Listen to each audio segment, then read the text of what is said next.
So, Shadow to so na yon concern for Fromo. Na Chief Justice, his lordship, Kasee in your boa, to a 4 year a war judiciary. Sir, one more ancient tia would do, one more affair more, who do my pepe and 1 year. Adom Kasee, so.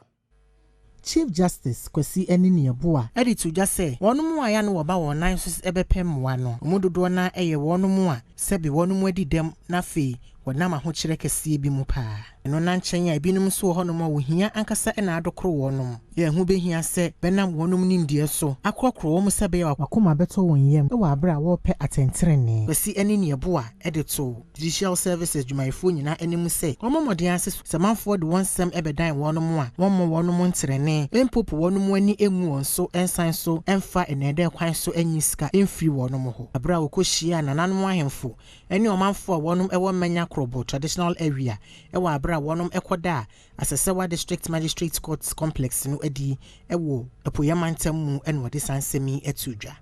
With the support of the government, we will together make the deplorable state of existing fiscal infrastructure as well as obsolete equipment and technology for the operation of the courts a thing of the past.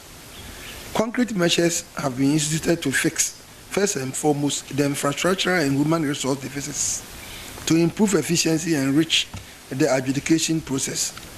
These and many others in the pipeline are geared towards providing an enabling environment for access to justice, the rule of law, transparency, and speedy administration of justice to thrive.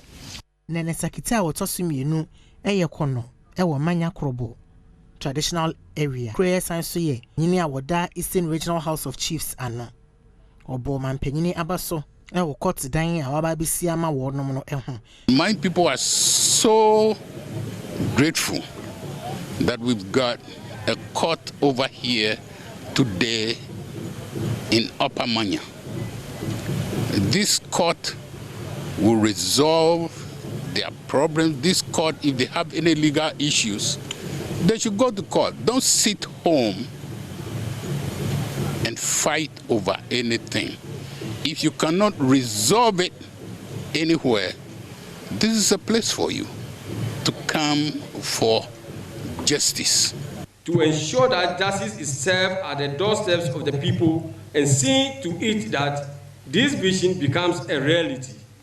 I also wish to thank the Common Fund Administrator for the Assembly's Common Fund for their support in putting up this structure for the judicial system to run efficiently in the district, as well as Neneme and all the citizens who are availing themselves to the law of this country and ensuring that the vision of Ghana's developmental agenda is attained.